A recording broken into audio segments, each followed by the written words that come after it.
Now, Marcus Satterfield, new Gamecocks OC, because we could talk running backs. I think we all know what to expect from Kevin Harris and the type of force he's going to be. And I think, Marshawn Lloyd, expect him to come back 100%. You mentioned Quan White, Rashad Amos, a guy I thought ran it well last year in limited time, and how much that can obviously help Luke Doty or Jason Brown, whoever QB1 is, it's going to be, that impact's going to be felt. But Marcus Satterfield, how much do you know about him again offensively? And then Shane Beamer, I don't think it's any secret those guys, Coach Beamer is going to want to do some things, maybe not this year just because of personnel, but I think at some point he's going to want to do something pretty similar to what he did at Oklahoma and under Lincoln. And that, I thought it was honestly refreshing to hear when he said after the spring game, we got to get better explosive plays. We got to have more explosive plays. I think he understands, the days of, that mantra of, defense wins championships. That's all fine and dandy, but it just feels like in today's football, the rules are geared to offenses. And, if you don't have the capability at least to score 40, you're just going to have a tough time when you look at Alabama last year. I mean, they were good defensively, but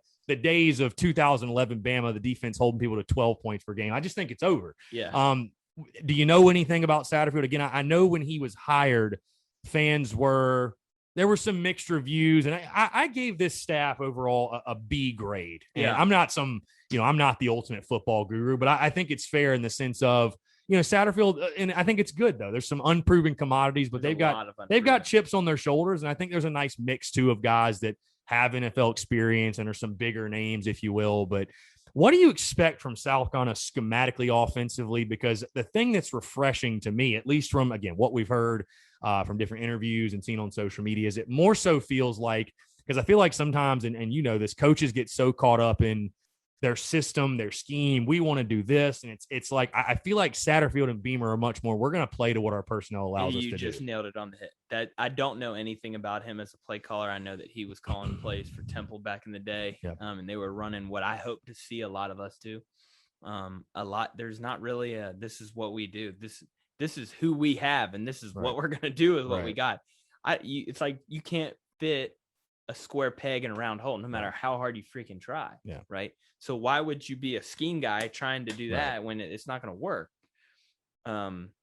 Offensively, what I would like to see, and what kind of what we saw in the spring game, was we didn't see this big giant elite air attack. We saw steady run game, quick, efficient passing, and we took a couple shots when it was needed. Now in the spring game, we've got to hit a couple of those deep posts that we missed in the spring game. Hopefully that will get corrected. But if you do that, it reminds me a lot of, to be honest, I coached at AC Florida this past year. We went 10-0 in the state title, and to be honest, didn't have a close game the whole year. We ran the ball well. We were efficient in the pass game, and then we had explosive plays down the field in the air when we needed it.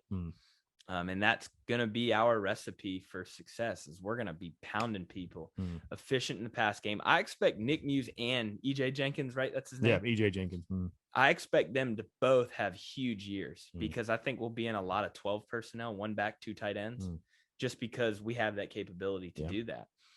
It puts defenses in a lot of trouble when you can put 2 tight ends in the game, because now you got to bring an extra hat down into the box to play run, which now when you're playing with 1 high safety, you're either getting cover 3 or you're getting cover 1. And that makes it really easy for a quarterback to identify defense, right? So now if he goes, okay, well, I know that's cover 3, and this play, I know I'm going here, it makes it easy for a quarterback. Now you're just throwing routes on air like you've been doing since you were 5 years old.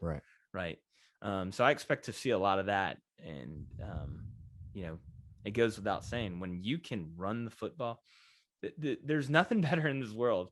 Actually, the first best thing is to be able to throw a jump ball, and your receiver is going to come down with Alshon style. Which, exactly. Like you had that post with that throw that Connor had against just one-handed, whatever, no big deal.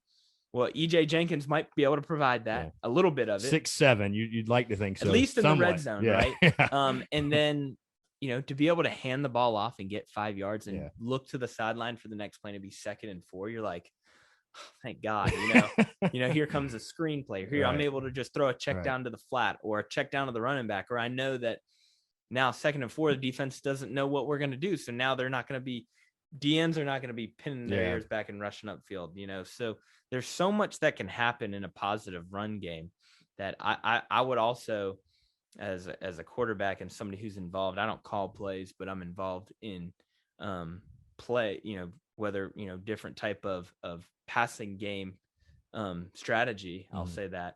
I want to see creativity, and I don't mean creativity. People love to say creativity. Let's just run around and do some trick plays. That's not what I'm talking about. Different types of run, inside zone, power, counter, stretch, sweep. I don't care what it is. Change it up.